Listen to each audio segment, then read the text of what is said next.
We're continuing our walkthrough of Tap Untap Burn Elemental Key. That's new to the DMsGuild. You can click the link below to look at the full list of mana spell point variant rules, exploring both the 5-color magic from MTG color magic paradigm, as well as the elemental key paradigm that we introduced with the elemental key book. All of these are available to you at a 33% discount. There's a link below if you want to check them out. You can read them cover to cover, 100% preview. Right now in this segment, we're going to look at the 18th level Empty Form alternate class feature, which replaces the Empty Body class feature from the player's handbook. So reading along, you can use a bonus action to tap or lock for key to become invisible. While sustaining this effect, you also have resistance to all types of damage except for force. Additionally, you can cast the Astral Projection spell as a ritual without needing material components.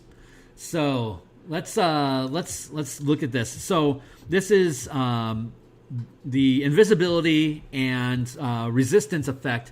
That's something that's already available to monks as let's see, at level 18. There you go. You can become invisible. It says here for a minute. During this time, you also have resistance to all damage but force effects.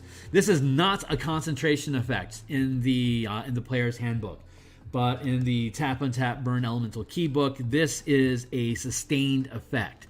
So if you tap this, you have to maintain concentration on it, which would have a floating DC of 14 against all saves and damage that you take. So we discussed sustaining and maintaining concentration in an earlier section. I think it was in the 7th segment above.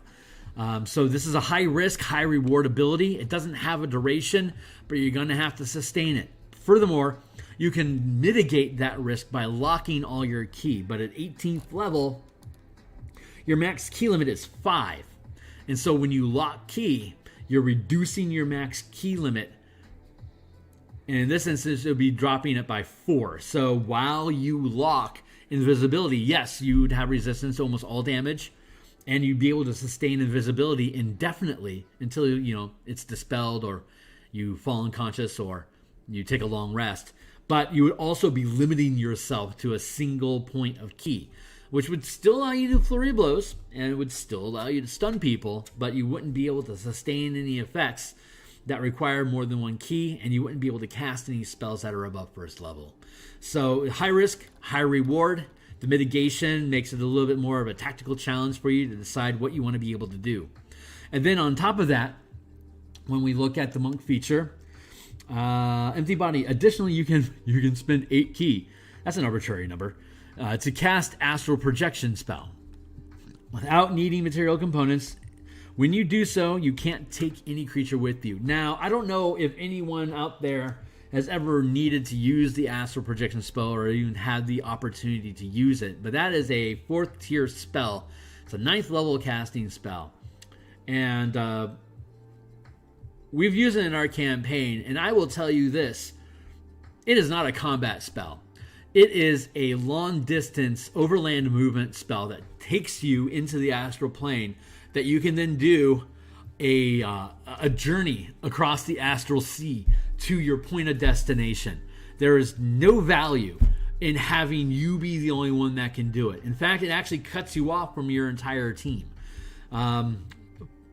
What it is useful for is bringing your companions along with you, so that you don't have to have your team blow a 9th level spell slot for the opportunity to basically take a horse cart from here to the plains of hell.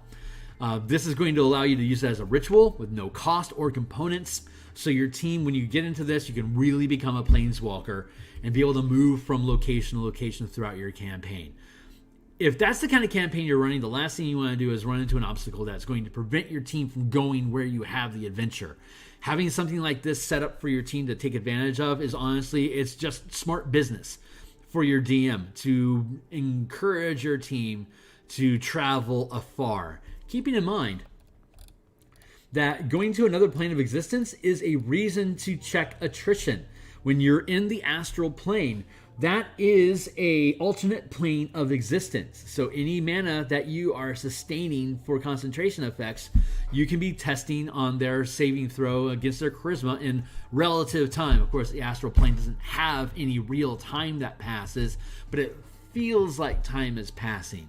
So depending on if you run into like an astral storm, that could be a severe condition, but just casual drifting through the astral on your way to the conduit that'll lead you to the Beastlands, that might only be a moderate check. But it's certainly something that you should be considering using in environments of attrition while your team is taking advantage of the opportunity to have astral projection as a no-cost ritual. Again, it is not a combat ability. So don't charge your team 8 ki to use it. There's no reason to do that. Make it a ritual instead and allow them to bring their allies with them as the spell lists. You can bring 8 allies with you. Allow them the opportunity to do that so that your team is encouraged to have planar adventures so they can really tap into the 4th tier of adventure that they have as 17th, 18th level characters. Anyway, that's my 2 cents on that. Check the link below. All these books are 100% preview to read. Follow me on Twitter. Subscribe, like the video. Let the algorithms know that you're into this stuff. And we'll see you in just another minute for another segment.